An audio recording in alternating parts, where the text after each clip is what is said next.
Today, I'm going to be reacting to Massive Attack Mezzanine. I am super excited for this because it was me actually who made a poll out of 4. I think I put Tori Amos, Under the Pink, Gorillaz, Massive Attack, Mezzanine, or Radiohead.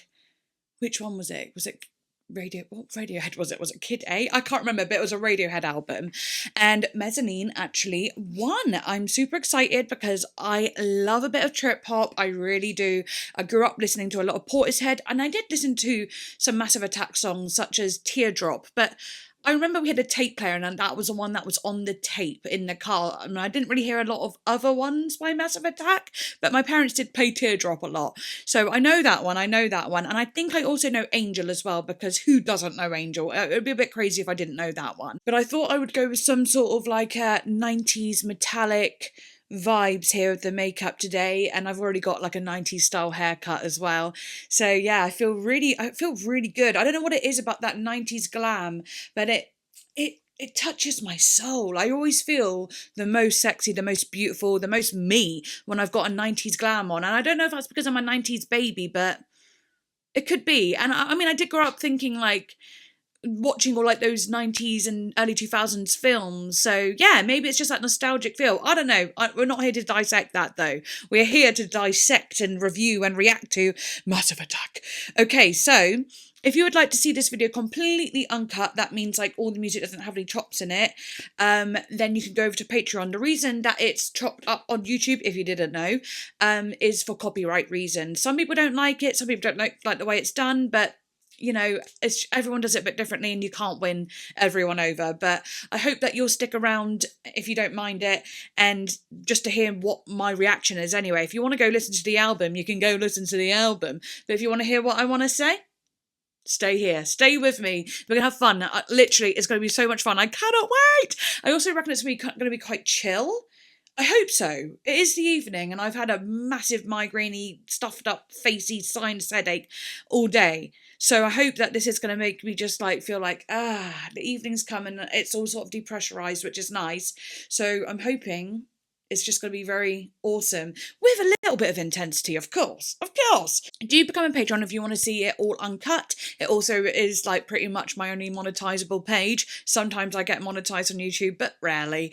So yeah, it does really help me out as a creator as well. If you want to follow me on other things such as Instagram or TikTok, all the links will be in the description and you'll see it all. I like to put little clips on TikTok. I like to do lots of updates on Instagram. I also use my community tab on YouTube for updates as well. Okay, anyway, sorry. I'm excited for this one. I know it's a big deal, this one as well, so I'm a little nervous at the same time. Every time it's like a big one like this, I'm like, okay, this is a very loved album, a very loved artist, and there's going to be old heads and young heads and all sorts of different heads watching, so I really want this to go well and I hope I like it. I'm pretty sure I'm going to like it, but just want to do it justice. All right. Anyway. Okay, I am so ready. The first song is literally Angel. I haven't heard this song. I've never actually sat and like fully listened to this song properly. I've never like, you know, just sat in my room and thought, oh, I'm going to put that on. I've heard it in movies. I've heard it I've heard it as a soundtrack. Isn't it actually a soundtrack for a massive film? Wait, hang on a minute. Am I going crazy here? Angel, Massive Attack, movie. Oh yeah, for the film Snatch. Okay, but it's been on a lot of movies actually. The Mother, Firewall, Stay, Fight of the Phoenix, Antitrust, Go, and Pie. So quite a lot. But yeah, I think I remember it being on Snatch for sure. Okay, I'm really looking forward to it. That bass is so good.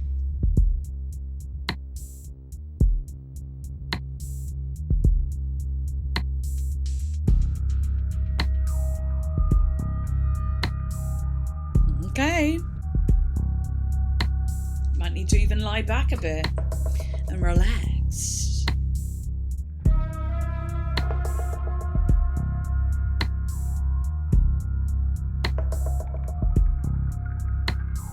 It really does have like a not a looming, but like a brooding feeling. It's creeping upon you.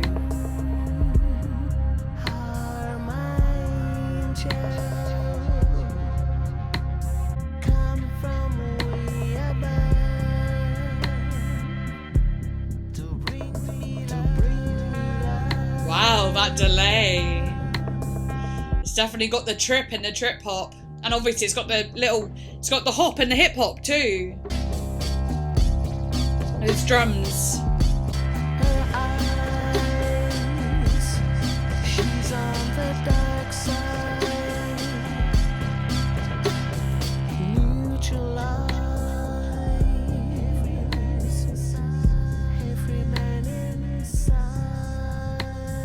Wow. Sort of like a femme fatale character. Oh, I love this bit.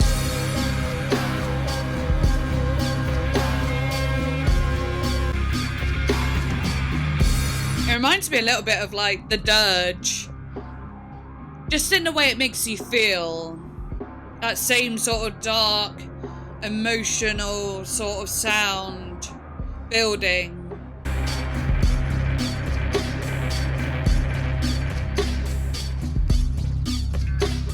Trip hop really does have that sort of stoner energy. It really is like a grungy feel, isn't it, as well? It's so beautiful.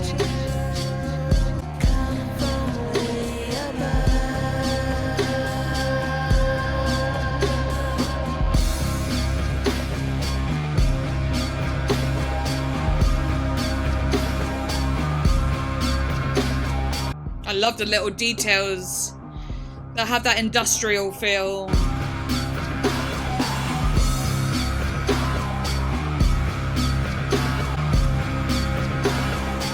The vocal coming. Can you hear the just like a drone. So beautiful, every layer fits just so harmoniously.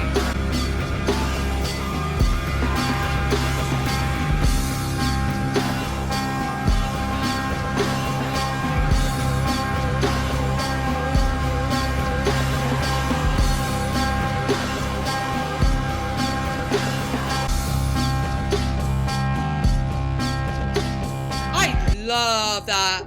Dum, dum, dum, dum. Something about that adds like a lot of visual. Like it instantly made me see like when it came back in, I could see like sort of like headlights from a car in the woods, in the dark woods. As someone's like running ahead, so almost like running away from the car as the car like drives slowly through the woods. Bit sinister, but yeah. It's like that little, it's just dangerous. Ooh, those little, you kind of don't want it to end, do you? Like it's a long ass song. It's 6 minutes 19, but you don't actually want it to end because you get so carried away with it. Wow. Oh, it's gonna be a lot of eyes closed moments, especially because I have felt so migrainey today. But the music like sends you on a bit of a journey, doesn't it? Woo! Wonderful. It literally just so powerful. You can see how that is such a popular song. Like I said, everything fit together harmoniously. The feeling is kind of addictive when you hear it. The love you, love you, love you, love you. Having it on a movie really, really obviously makes it a big deal as well. It's got like a James Bond feel, but like a real twist. Like a it's not, I can't even say darker side. It's just like a different, if James Bond was a little bit different, I don't know, but it's so cool. I do kind of want to look into, I don't want to just go along away from that song so quickly because I know how big that song is. I want to see if there's any like lore on it, any like fun facts about it. It samples Lost Bongo in Belgium by the incredible Bongo Band. There's me forgetting that actually a lot of trip hop and electronic music back in the 90s used so many samples. I think it was around the time of like, okay, samples are heavily used in hip hop, okay? Hip hop was built off of making samples. Not built off of it, but Well, kind of, actually. Yeah, it was definitely a core foundation. So trip hop obviously is going to use samples with the electronic genre. I feel like samples were going crazy at this time. Sampling was going crazy at this time. I'd have to listen to that Lost Bongo in Belgium. Find the part where is sampled and whatever, but I might do that in editing. Originally, Angel was intended... Oh, wait, I need to put my glasses on. I don't really want to put my glasses on because I suddenly go from, like, absolute baddie to, like... Still a baddie, but like a nerdy version. Originally, Angel was intended to be a very different sounding song, as it was to be a cover of Straight to Hell by The Clash. Okay, that would have also have included a sample from an old Sex Gang Children record. Okay, this is quite different. For this cover version, 3D and an earmarked Horace Andy has been the ideal vocalist, but by the time it came to record his voice in London's Olympic studios, they hit a snag. Horace Andy, a religious man, was unwilling to sing the word hell in the Clash song, so at the last minute, unexpectedly... Oh my goodness. He's like, actually... I forgot. I'm religious. Group were forced to improvise a new song on the spot to accommodate Horace Andy's refusal. In the space of merely 4 hours, they stripped away much of the originally prepared track, wrote a new melody around it, halved the tempo, and removed the Sex Gang Children sample entirely. Finally, to use as lyrics for the new untitled song, they took the lyrics almost directly from Horace Andy's own song, You Are My Angel. I know there's going to be a lot more said about the song, but I want to keep on going. I need to keep going. So we're going to move on to... Okay, so this one I've never heard. Never heard. And it's called Rising Sun. But it's like, yeah, it's like one word. So I'm assuming it's Rising Sun and not Risingson. But it's also sun as in like daughter sun, not the sunshine, you know? Okay, let's go. My feet are cold. I'm like looking around for something to put on my feet. Oh, a little bit of a dubby feel.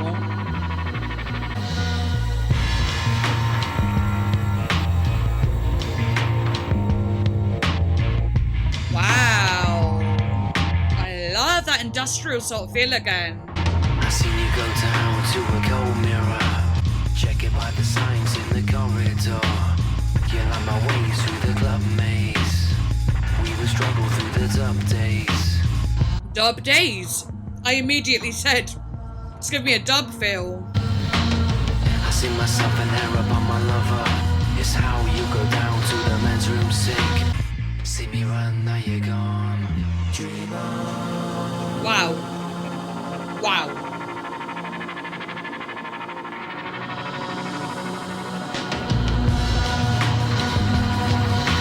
Why you wanna take me to this party and breathe? Where have all those flowers gone? Long time passing. Why you keep me just... I can really imagine like rooms, just like living rooms filled with smoke. Everyone just smoking a joint, like having a good time, but all listening to this in the background. The tripping flips, they get physical. Couple people dancing. It's lamplight. There's muted greens and browns. Lethal. And that's about the time you gotta leave. Oh, these good people. Dream on. That reminds me of a really good feeling where like being like kind of drunk and high at the end of a night when you get home, put your music on, have a little boogie. Not had that feeling in ages. Whoa. Whoa. The panning. It feels brilliant. Little bit of a Prodigy feel here. Nicer than the bird up in the treetop. Cheaper than the chip inside my laptop. All the variations you could do with me. Nicer than the girl up in a mind you free. Automatic crystal remote control. They come to move your soul. Like a landslide. Do you know what's interesting? Your Jeep is filled with crocodile tears. See 'em run. I'll tell you after. I don't want to talk over the song too much. Woo!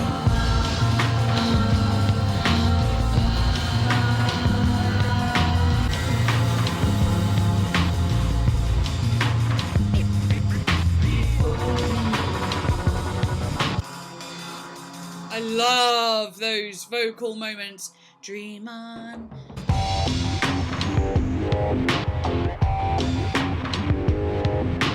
Toy-like people make me boy-like. Toy-like people make me boy-like.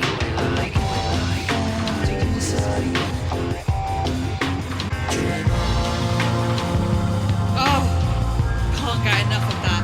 It goes into like a proper grayscale with like grey like scale like flowers blooming. Wish I could really visualize, like show you the visual for that. It's absolutely stunning.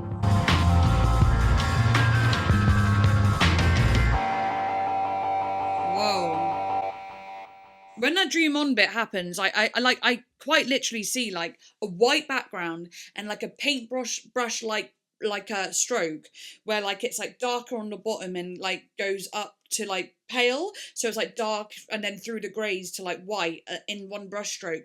And as that brush stroke's going through, I'm seeing like it's not even a rose, but it is a flower sort of blooming, and it's all in grayscale, and it's like dream on, and it's like whoa, like really visual. Amazing. Also, just to let you know, I do have synesthesia, if that didn't fucking give it away. Right, yeah, so the other thing that was interesting was like when I said I can imagine a living room and everyone's like chilling and like there's people dancing, it was like the weirdest thing was, I didn't even clock it, was that the living room was my old living room that I used to have from ages like 0 to 6 before I moved to the next house that I lived in. I just thought that was strange, okay? It was weird to like visualize a living room with like people smoking, like dancing like that. And it was my living room from such a young age. It almost felt like the nostalgia was very strong. It's almost like I pictured a scene where I could have very, very well heard this song as a kid and like seen my like the adults all like having fun, like my parents and whatever, like doing that. You know, I've got proper like hippie punky gothic parents, to be honest, so you know it wouldn't be shocking if that happened. I mean, I've definitely seen these scenes before, but it was really interesting to see my old living room. I was like a little kid. That was cool though, and it is very nostalgic, and it's so strange because even though I feel like I haven't heard this song, it doesn't matter. It's the whole of everything. It's the singing, it's the music, it's everything. It brings you back to a time that like really you lived it. It doesn't matter how old you were there. That's so cool, because I was actually 3 years old in 1998, which is crazy to think about. But yeah, wow, I absolutely loved that. Who was the singers? And that's another question I had. Like, who is it made up of? You know, who is Massive Attack made up of? You know what I mean? Like, is there a real singer, or is it like they're more like DJs and stuff and they bring singers in? Also, I didn't realise the singer of Angel was a man. I actually thought it was a woman, if I'm really honest. And to find out it was a man, I was actually quite shook, but I didn't let on. I guess I was trying to be cool, but I actually wanted to let you know that I didn't know that. I'm coming clean. So Risingson ended up being the first completed song from Mezzanine and was released a good 10 months before the album would come out as a limited edition single only within the UK. That's the thing I wanted to ask. Are Massive Attack from the UK? This is how much I don't really know about them, and I'm assuming yes.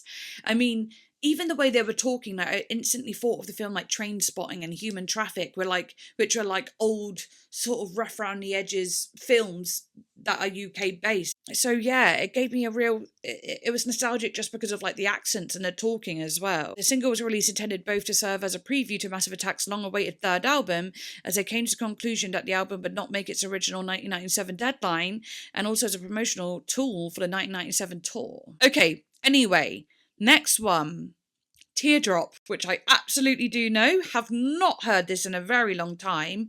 So excited. Also, never listened to it with headphones. Only ever on a tape in the car. Long journeys listening to this. Looking up at the sunroof when you're going through like the windy UK roads, looking at the trees and the moon and the stars. Mwah, beautiful.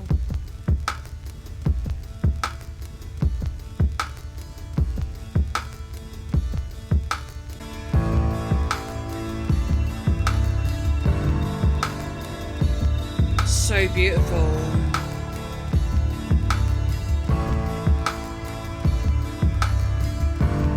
Love is a verb. Love is a doing word. Fearless on my brain. Her voice is stunning. Who is it? Elizabeth Fraser. Teardrop on the fire, feel that summer. She sounds like a proper like a folk singer, really, with all like the different techniques she uses as well. Probably is one. I'll have a look.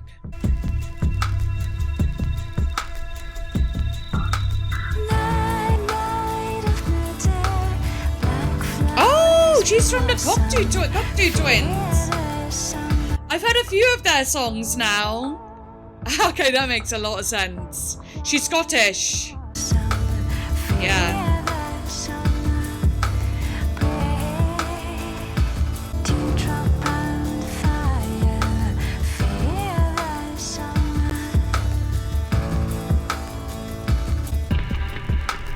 So beautiful.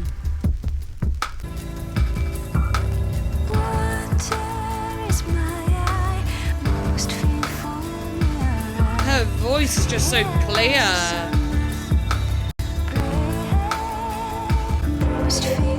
Wow.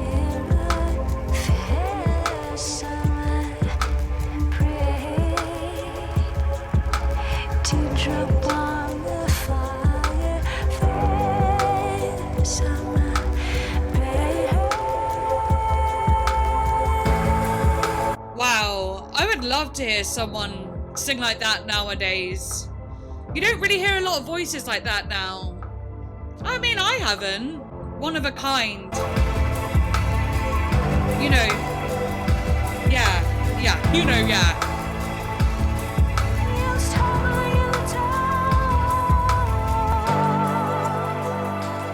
You're such a raw beauty and clarity.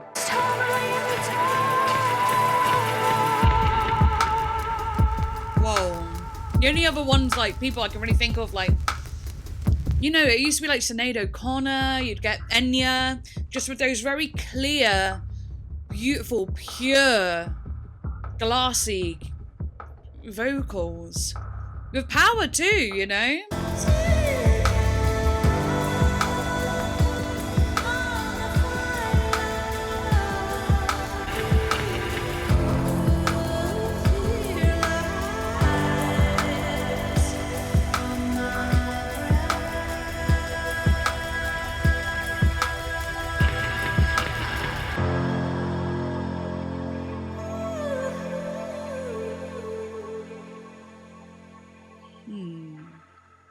Wow.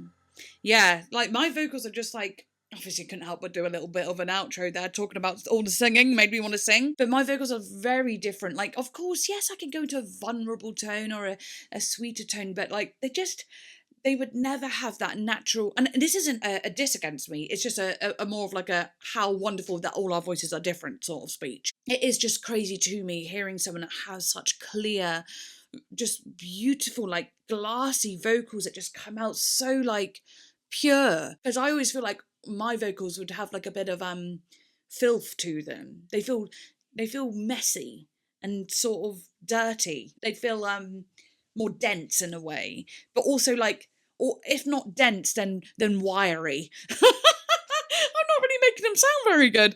Great song. I do want to move on though. Let's do Inertia Creeps. What does inertia mean again? So the more mass an object has, the more inertia it possesses, meaning it requires a greater force to start moving, stop it, or change its direction. Okay. So in a way, I feel like, is it saying like inertia creeps? It feels like the push is getting more and more difficult to get through. So sort of like things starting off easy and then becoming a lot more difficult. I don't know. Maybe it means that. Let's just listen to it.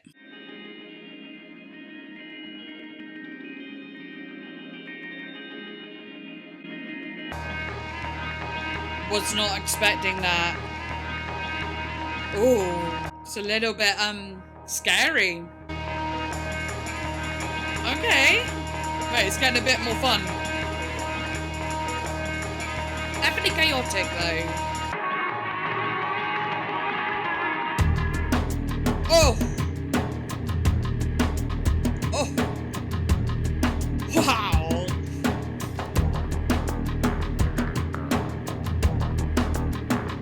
That was such a cool sound to like.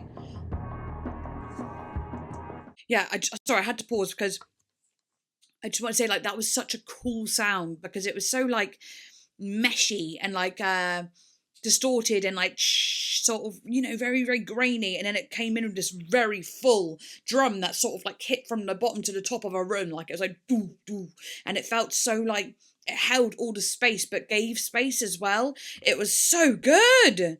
Wow, I love the way that dynamic just hit you. Yeah, and he's still got that real grumble in the back there. Wow.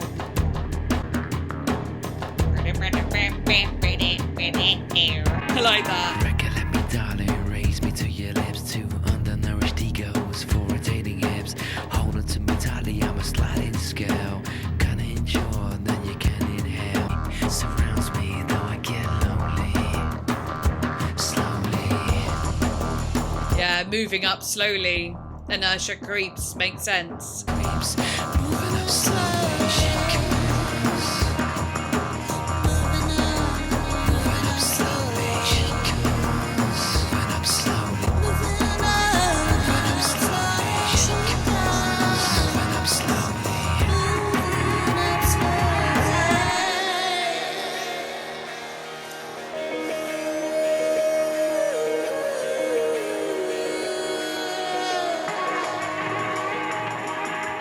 In my home, no room is clearer.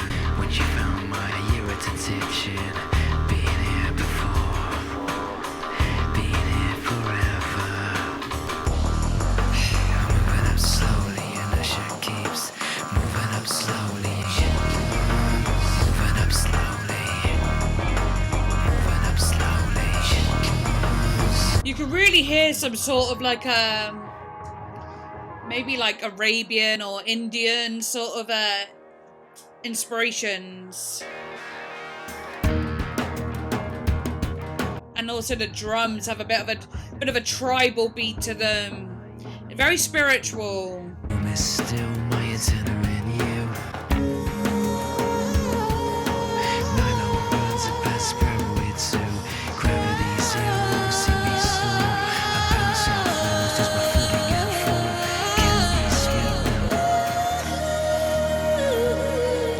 It's been a long time.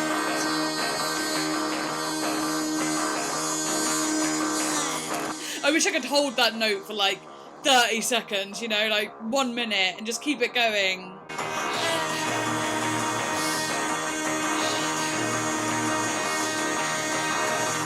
You know, just have it like a drone. Want to X you. Want to X you. I cannot believe the production quality. Wow. It is absolutely outstanding, you know. So spacious. Ugh.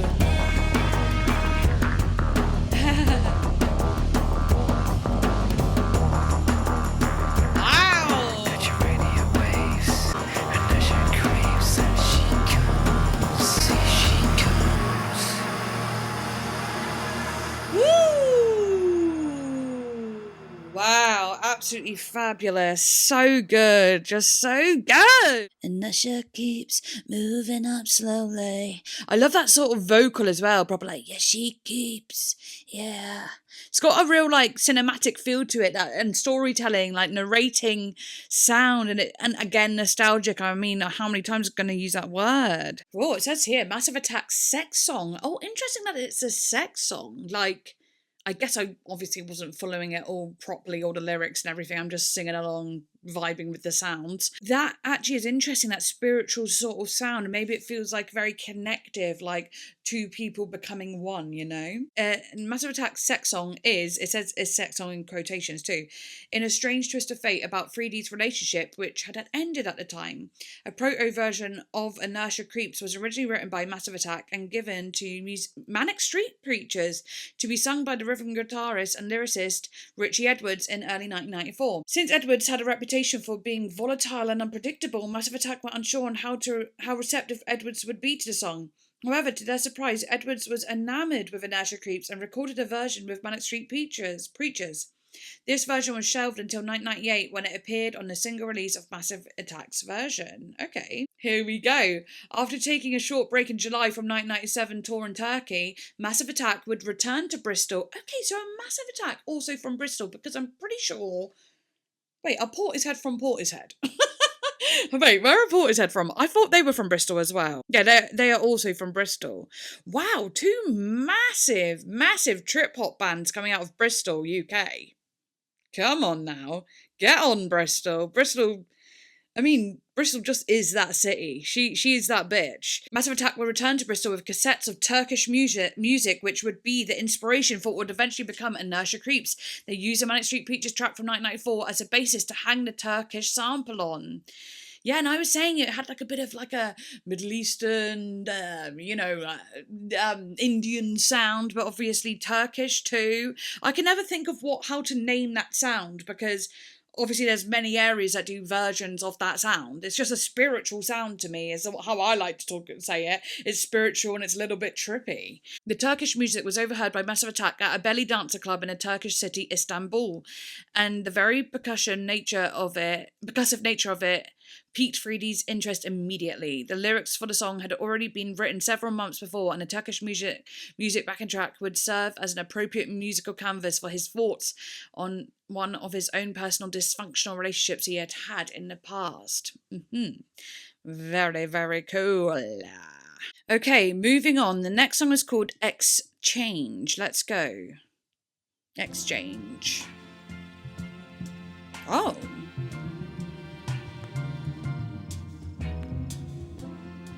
This is an interesting sound. Just an instrumental, this one. Uh-oh. I might start singing. It'll go from an instrumental to Fern's vocal playground. We'll see.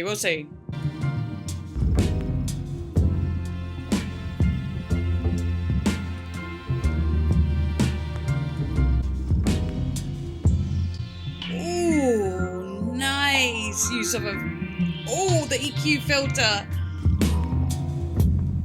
With a little, I feel like a little phase on it, maybe. Oh. Yeah, that's like deep bass to like almost like a muddy sort of bass sound, but like tasteful still. Got a bit of a trapdoor feel. Little reverb on it that hits. Oh, sorry.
God, this is gonna be a long one to edit because I wanna.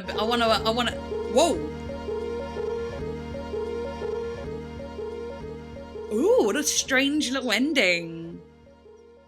Yeah, this is gonna be a heavy one to edit because like I want to make those vocals really blend in with the tune, like make it sound good with what it, like get some reverb, some delay. I wanna spice that thing up. But anyway, this one's called Dissolved Girl. Liking this. What the hell? The thing I'm really loving about Massive Attack so far is that real good bass sound.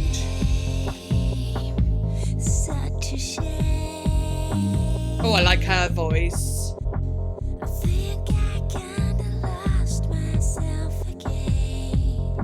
I love that sort of singing with the whispery vocal. I feel like everyone on the album has done that, really. You know, had a little whisper to their vocal. It was like, the one direction I have for you, whispery vocal.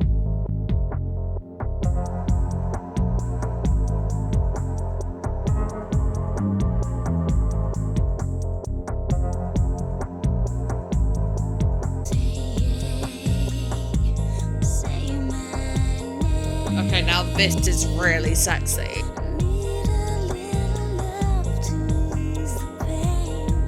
Wow, her vocal.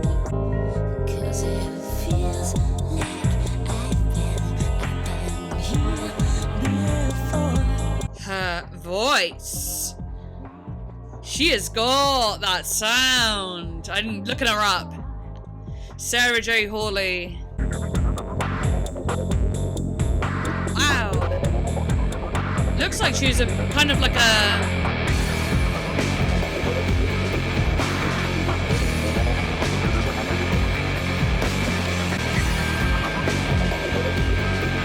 Come on now. It's filthy. I was going to say she's kind of like a session singer.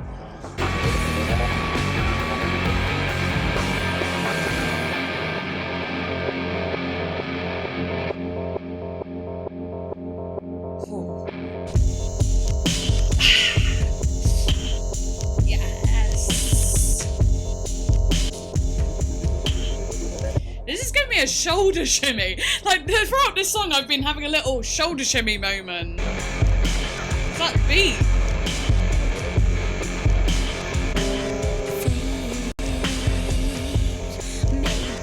That like snare sound sounds like it's literally hissing or spitting at you.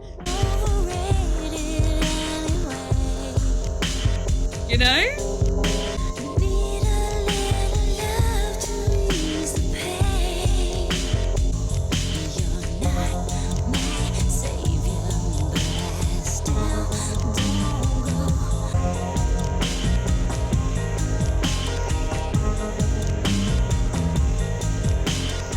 I'm getting so carried away. It's these vocals. I really love them. Like, some of my favourite songs to sing are Portishead songs. So, like, I don't know what it is about trip hop. There's just like a certain vocal, or I think it's the placement of the vocal too. I just vibe with the feel, all of it. Yeah. So Sarah J was an unknown singer from Sheffield, discovered by Massive Attack's manager Mark Pickin, who believed she would be an ideal addition to the Mezzanine recording sessions. Oh, absolutely.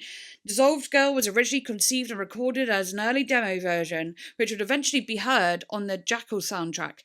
Just before the beginning of 1997 tour, Massive Attack would then proceed to take Jay on tour with them and perform this early demo version of Dissolved Girl as a preview of Mezzanine, which would not be released for nearly another year. Oh, Dissolved Girl was featured in the 1999 film The Matrix. Ah, cool. I've only ever seen that video. God, I'm so in the 90s vibe that I'm now saying video. I've only seen that video like a VHS tape. I've only seen that film. Actually, what? I think I said video because I actually watched it on video, and that would make sense. I seen this film years ago now. It was very many years ago now, so I don't even remember any of it apart from like the iconic scenes of yeah, you know. Okay, so Dissolved Girl was featured in 1999 Matrix, where it can be heard through Neo's headphones near the beginning of the film. However, it was not featured on the film's accompanying soundtrack album. How dare they? And the song seems to once again be about a sort of dysfunctional relationship, because 3D has said here, this was us being with Sarah at the particular point. Again, I don't want to dwell on the same dysfunctional relationships, but that's what it's about. And I think she was going through a similar thing to what we had been going through herself. And that's what the song is about, really. It's about how you relate to another person, what they expect of you and what you expect of them. The same as Angel, really. The idea of what you expect from a woman and the power she might have over you. Damn. Maybe that's also why these sort of whispery vocals, it's sort of like a real, like, there is a dark energy to all of it. There's a lot of pain in this album, actually. It's sexy, but it's painful. It's very, like I said at the beginning, femme fatale. Absolutely that. Right, yeah, next one is called Man Next Door.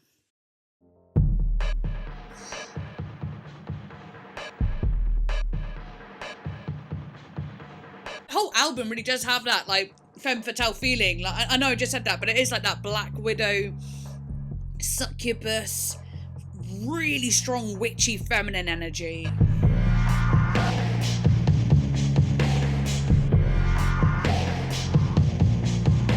There's a man that lived next door in my neighborhood. Oh, this is Horace again. My dad's called Horace. My real dad. He gets in so late at night. Absolutely wild name, to be honest. I've got to get away from here. This is not a place for me to stay. I'll find a quiet place. What is Horace's ethnicity?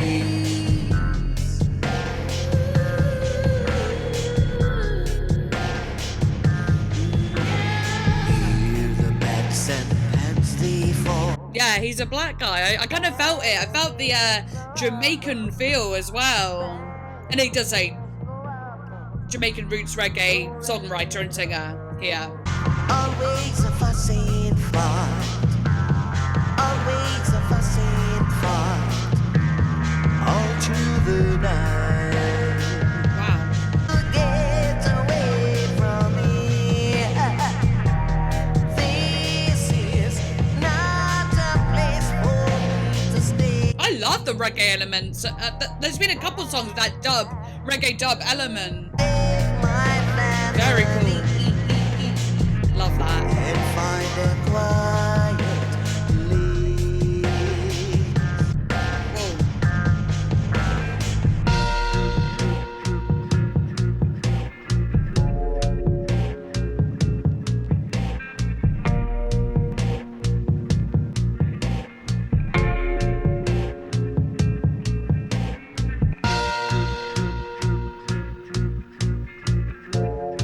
Whoa. Whoa, it's very like a dreamscapey, weird sort of feeling, that one. The imagery was bizarre, little abstract. Ooh.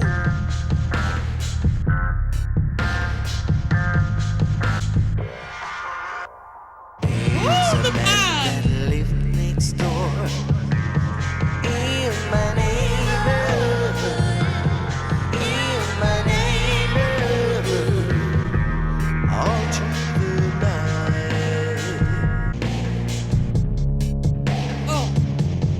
Oh, the panning basin.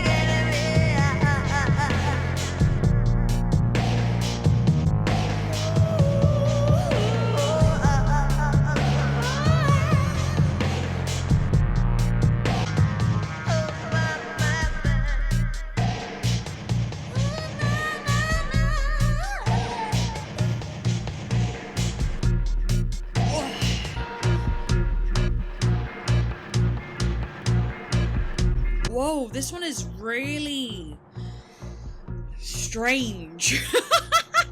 In a good way, though. There's got to be some weird ass samples in this. Wow. It's also a cover, which I kind of thought it might be as well. Like, it really felt like it was a cover. More than likely, Man Next Door is a product mostly of Daddy G's desire to do a reggae cover. The reggae cover ended up being Jamaican reggae singer John Holt's I've Got to Get Away, which had originally been recorded in the 1960s. I wanted to say this feels like a cover immediately, but I didn't want to assume either. The song had already previously been covered by the 1970s post-punk band The Slits under the new name Man Next Door, who had already turned the original upbeat reggae number into a more down-tempo, moody tune. This probably inspired Massive Attack for their take on the song more so than the original. Interesting. Okay. Yeah, lots of sampling there as well. I really want to look into what they are. I really do. Oh, Man Next Door samples When the Levee Breaks by Led Zeppelin. Saturday Night by The Cure, and Dreamtime by The Jam. Wow, 3 huge bands there being sampled. It really was the time for sampling, wasn't it? Wow, okay, very cool. Let's move on. This one's called Black Milk, and it's got Elizabeth Fraser in it again. Nice. Okay, let's go. Ooh, glassy keys, glassy vocals. Gonna be coming in, I'm sure. Oh.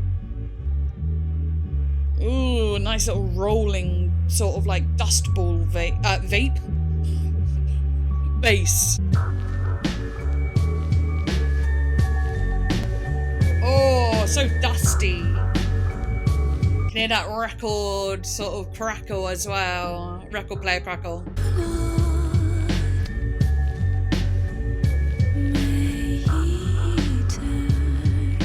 Wow. She's got a little wedge to her here.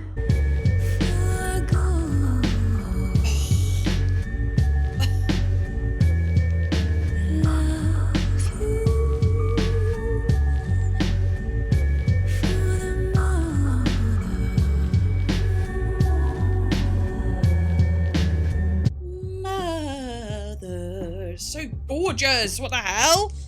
She just quite effortlessly does a little run as well. But it's still airy, it's not got hard ridges, it's still soft. Oh, okay.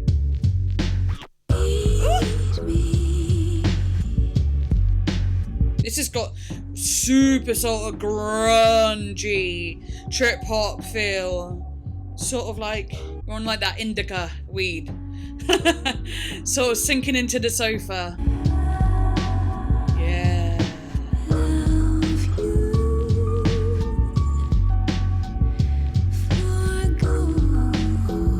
Oh, she does it so... I need to hear again. She's so relaxed, you know? She's got that throat very, like, loose.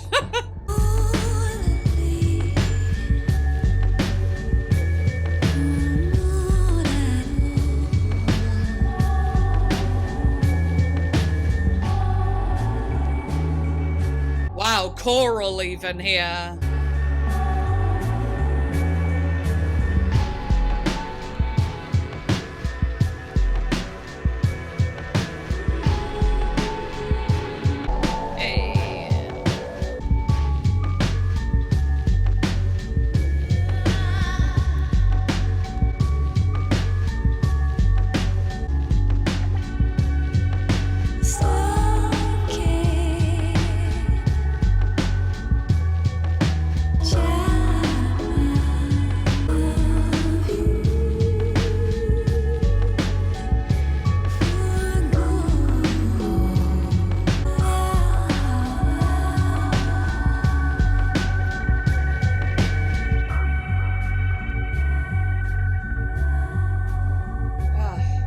Absolutely.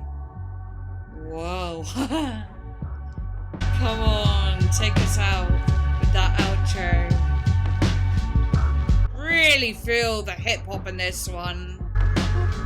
Yeah, come on now. Chip it. Like 1, 2.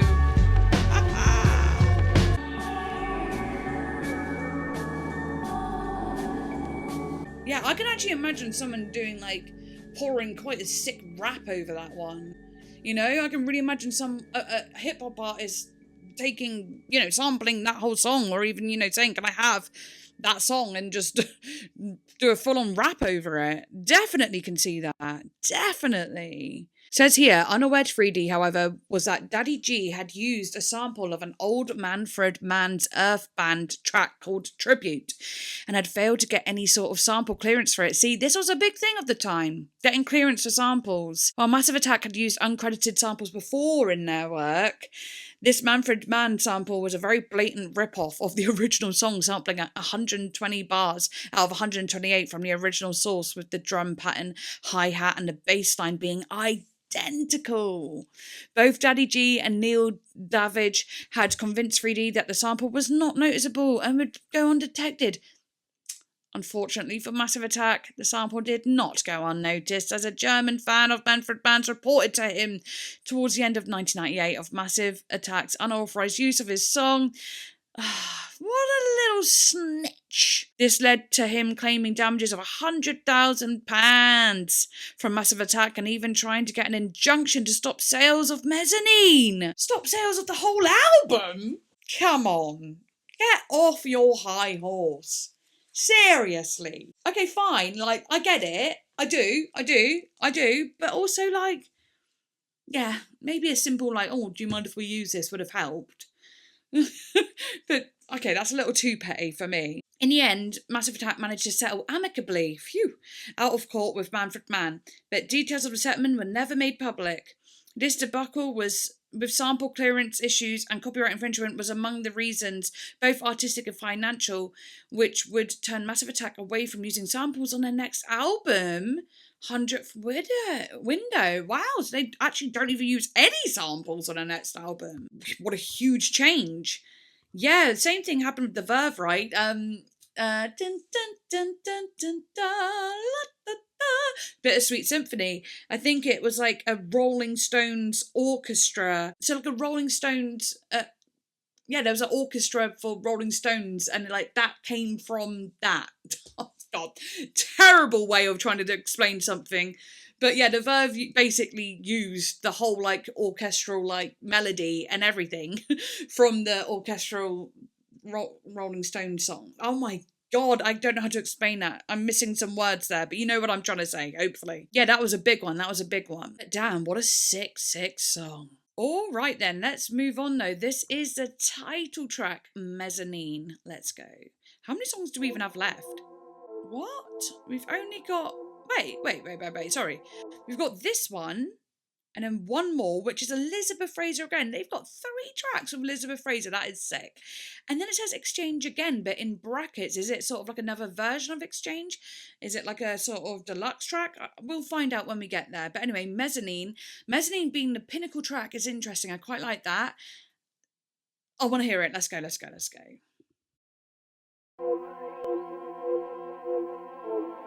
I can't believe we've got so far.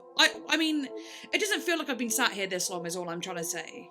I guess I get quite carried away in the feel of these songs.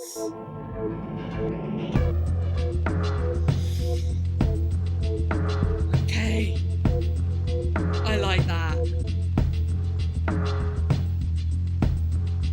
Very haunting. I'm a little curious of you in crowded scenes and how serene with friends and fiends. Wow. Why don't you close your eyes and reinvent me? You know you got that heart made of stone. You should have let me know. Spending a week with your friends. Give me evenings and weekends. I could be yours. All these hours. Oh.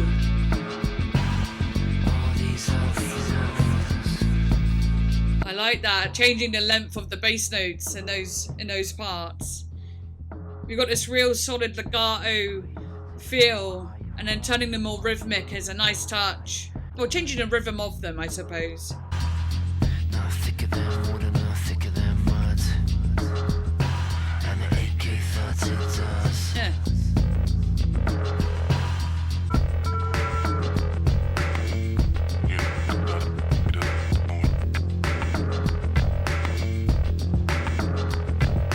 Sunset so thickly. Let's make it quiet and quickly. Don't frown, tastes better on the way back down. We can wait. All these affluents will lead to mine. That's kind of a spooky siren-like sound there. Yeah, it's definitely got a little bit of a spooky sound. Oh.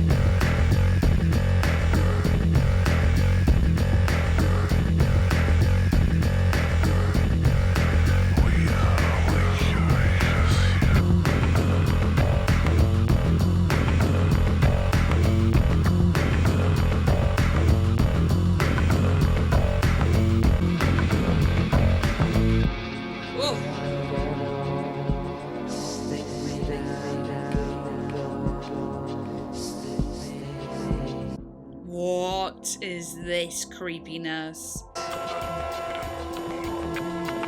Oh. Oh. All these are flaws. So freaky. Will lead to mine. They know the flaws.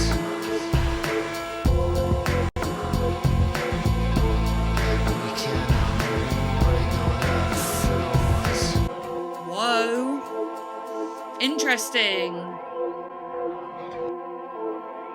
Yeah, like honestly, that track was interesting because it was like, okay, like as soon like when it started, I was getting into it. I was like, yeah, you know what? It's not even like a huge reaction coming from me in this one. Obviously, then you get moments where I was like, oh, actually, that's bringing it out of me. But I really thought, oh, this one's got a bit more of like a I'm listening, but I don't. It's not evoking like a strong presence, I suppose. But then I don't know, it did kind of build, and it really got like this spooky feeling was really interesting and intriguing. I guess with it being the title track, I was imagining it to be very different, but actually it was so good. It was so good. The title track from the album Mezzanine went through many changes, roughly about 5 different variations that differed majorly from each other, none of which have ever been heard. I've got a lot of songs like that. All my songs basically have never been heard. That's the relatable part.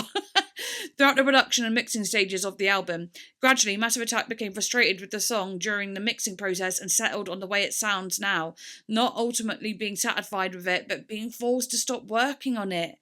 This also makes it probably the last song to be completed for the album. Oh, that's interesting. Ooh, it's one of those ones where it's hard.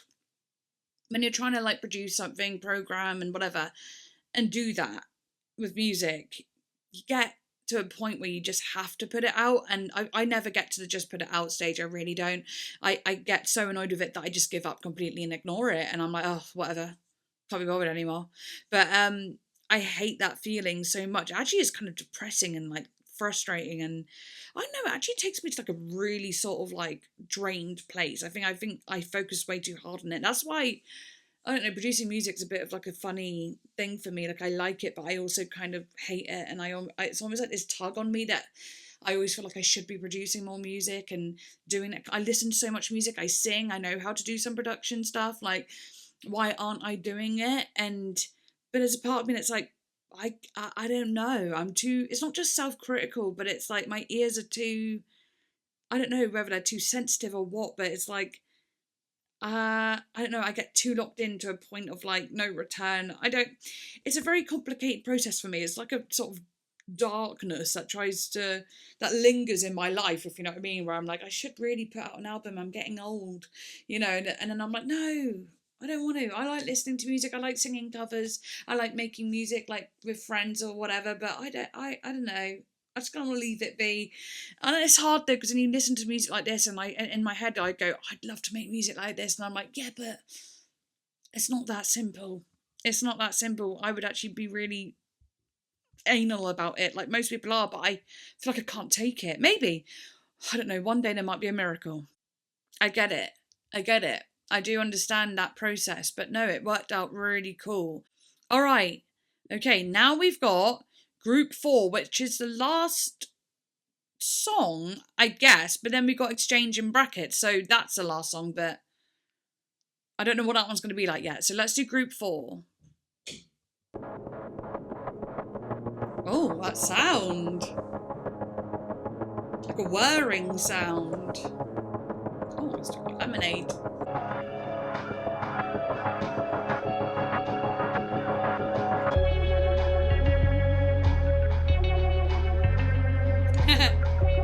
That's fun. I get a bit of a James Bondy feel. James Bond underwater version. Mermaid version. Oh. A flask I drink of salt tea. While relay cameras monitor me. Oh, the way that drum.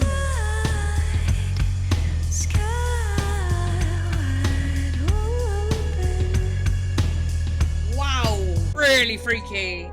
The way it feels like it doesn't fully fit. A little bit dissonant.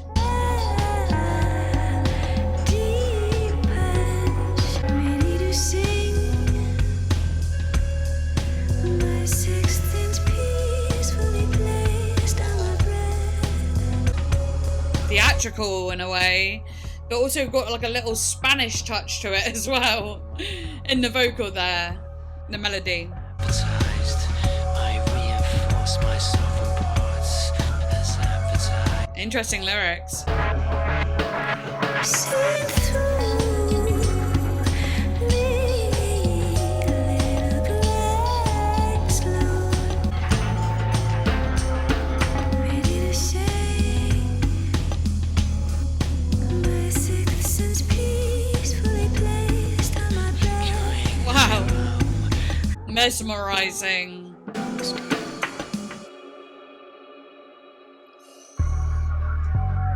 Whoa, that sudden sort of drop off. The seat to bolts, but key to locks, no boat to rocks, I'm free to roam. Was like sky open. To think that I lay next to you, wasting time when I could do. Flickering I roam.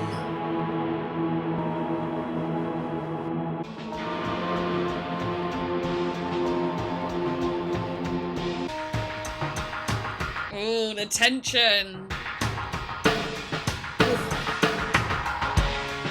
What? Whoa, shifting. Whoa.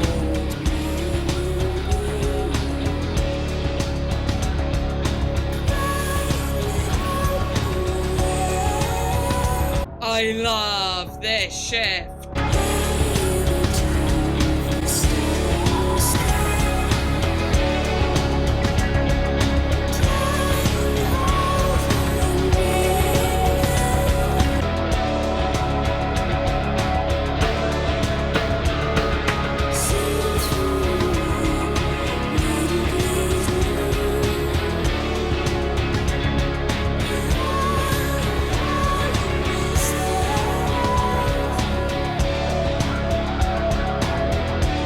Definitely a snake charming sort of feel.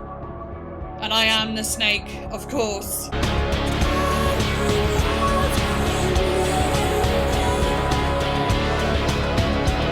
The intensity.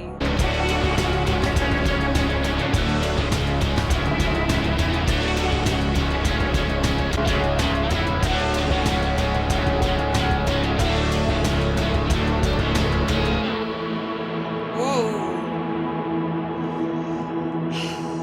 Feels good. Freeing. Absolutely freeing. Wow. Whoa. Oh. Whoa. What do I even say? Again, it's like one of those songs, I don't know what to say at this point. I don't know what to say. It felt so freeing. Like I didn't even speak through that song that much. I was just listening so intently, and like we're coming towards the end now as well. So I'm pretty tired and pretty hungry. But then, so I'm really like letting the songs catch me up, like catch me, So instead of like trying to intently listen, I'm ready for them to take my focus, and it's happening every time, and I really feel lost in it. Definitely come towards the end of these last two songs, it's like I'm getting lost in it, but that one especially, the shift was really cool, and it felt again like those Turkish, like the song that had the Turkish samples. It had that very like cool feeling to it again that I absolutely love. And like I said, I felt like that snake, and she was charming me, the music was charming me.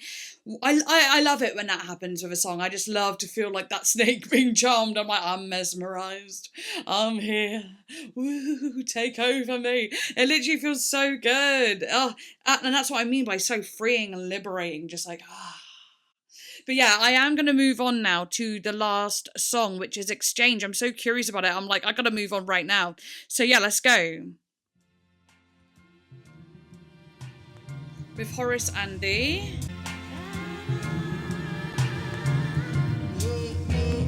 Oh yeah. Okay, so Exchange before was the instrumental. And Now this has Horace Andy on it. Oh gosh. That's quite funny actually, because I was doing my little singing over the top of the instrumental. And now we got real singing. You know? Like the real, you know. You will never know his love. Okay, come on. I love that so much. There's a man to say love. Oh, it takes you with it.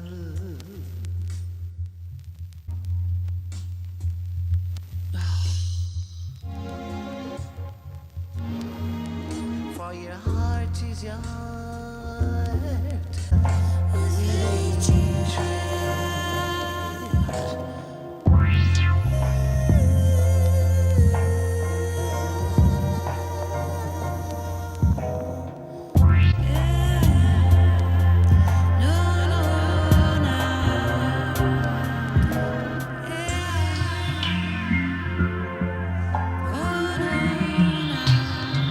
I love that feeling. But you will never know his thoughts.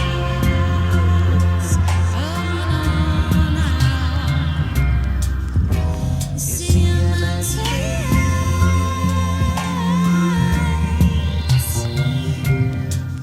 You will never know his thoughts.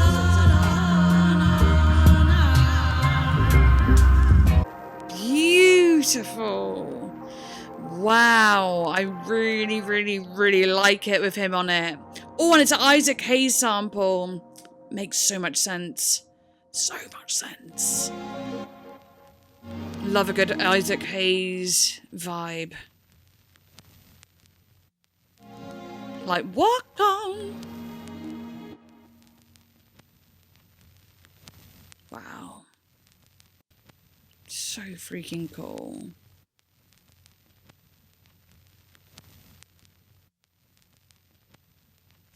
You see a man's face,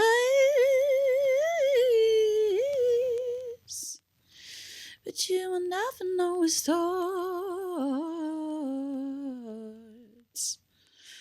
Oh, so freaking cool. And that is the end of the Mezzanine album. What the helly? So freaking cool. Honestly, like, everything I imagined it would be, but also so much more. Like, I wasn't really expecting this sort of like dubby sound that it has in places. I was obviously expecting samples. I was obviously expecting little record scratches, and I was definitely expecting like some real good bass sounds. I wasn't expecting that same, not the same exact bass tone, but I mean like the bass, like that like, the very like low bassy sounds, like real brooding, like dark bassy sounds throughout. I wasn't expecting it to be so bass, like heavy in the cohesive in that way, but like I'm so happy it was, because that bass sound is so, I don't know, it's something I love so much. I always want more. I always want more of that sort of.